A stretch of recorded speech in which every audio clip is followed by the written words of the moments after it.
Hi my love, welcome back to my channel and welcome back to yet another video. So in today's video we're learning how to cut a skirt in bias, and if this is something you're interested on, please do it to keep watching and let's get down to the video.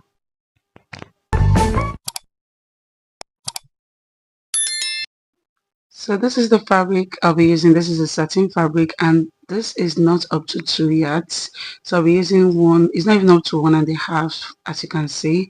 So I'm going to teach you a method that you can use in cutting your flay or in bias. There are two different methods to cut this, and I believe in my previous videos I've shown you guys a lot of ways to cut on bias. So these are the method: you fold and fold again like you see on the paper. So whereby you take your skirt length, which is your waist length, and the hip length and the amount or the length of your skirt. So this is your waist and your hip and also the length of the skirt. So meanwhile we're going to cut, what we're trying to do is to cut both the front and the back at the same time. This method is better when you don't have enough fabric, or is also good if you want to make your work easier. So at the end we'll be having something like this. So I've gone ahead to fold my fabric as shown on the paper. So if you don't understand what I did, just go about watching that video again. So what I'm going to do is I'm going to put my waist measurement, divide by 4, and I'm going to add 1 inch on that end, and I'm going to just go ahead to take the measurement from that end and I'm going to mark a straight line. The next measurement I'm going to do is my sewing allowance. So I have ½ inch on that end and I'm going to connect that line like so. So the next thing I'm going to do from that will be the start up line. I'm going to go ahead to mark my hip measurement, which is 9, and from that I'm going to mark a straight line on that end, and I'll also go ahead to connect that line like you see me doing.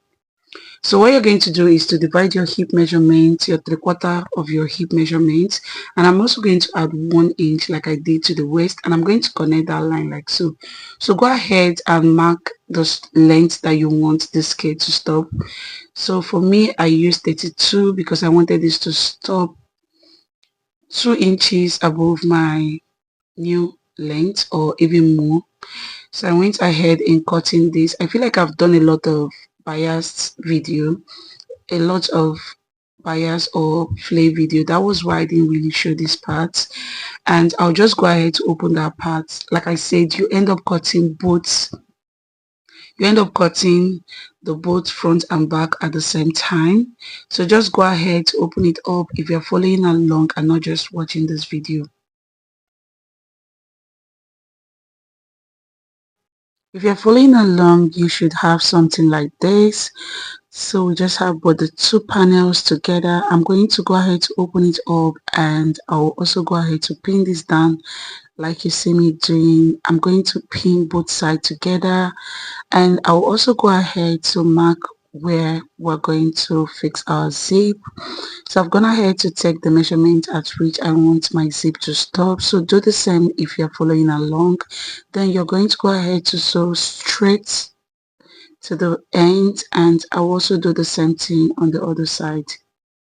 So this is what I have after I was done joining, and my invisible zip is not a matching zip, but it's also okay because it's not too bad because it's an invisible zip.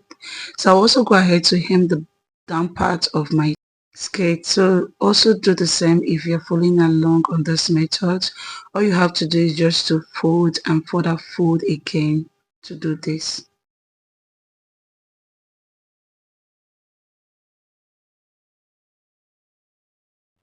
So if you're following along, you should have something like this. Just go ahead to give those edge a press, and if you want to learn how you can fix your invisible zip perfectly like mine, leave a comment below and I'm going to make a video on that. Okay, so the next thing I'm going to do is to fix my band. I've gone in with a 2 inches band. I'll go ahead to open my zip like you see me doing, and at this point we'll be sewing at the right side of our skirt. So we'll be sewing at the right side, not the wrong side. Okay, so what I did was just to flip the wrong side, the allowance on the wrong side to the right side, then pin down like you see me doing, and I'm pinning down away from the zip mat. Okay, so the next thing I'm going to do is to go ahead to pin this down on the allowance that we gave. like I said, we are pinning down on the allowance that I gave. So in making this band on a bias kit or putting a band on your skit like so, how you're going to achieve this is in two ways. Either you want it tight or loose.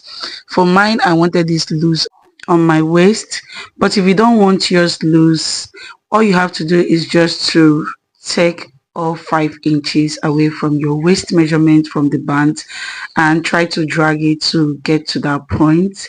As you can see, I'm marking in ½ inch because I wanted to show you guys that we are laying this, like we are taking our tape on the right side on the allowance that we gave, which is ½ inch. So go ahead and do the same. If you're following along on this method, just place it on that ½ inch, and when you get to the point where at the end point, just cut off the remaining allowance. Okay, and I will also go ahead to stitch round with a zigzag stitch. So this is what we are going to be stitching with.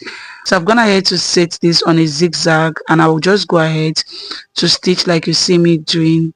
So just go ahead to do this. As like I said, I don't want mine to be tight on my waist. I don't want it to be a bit tight. I wanted it to be very loose on my waist. So that's why the band is the same measurement like I have of my waist. But if you wanted it tight, you can just reduce the band, like I said, depending on how tight you want it. So if you're also going with this method, do it to just sew along and not drag. Just sew along and not drag, and when you get to the last point, you can go ahead to cut. Afterwards, you flip it to the other sides, then tack with the remaining to the zip area, which I lost the file. And this is what I have, guys, after I was done. And if this video was helpful, please leave a comment below and do it to subscribe if you haven't, and turn off your notification bell so you know when I upload new video. Bye.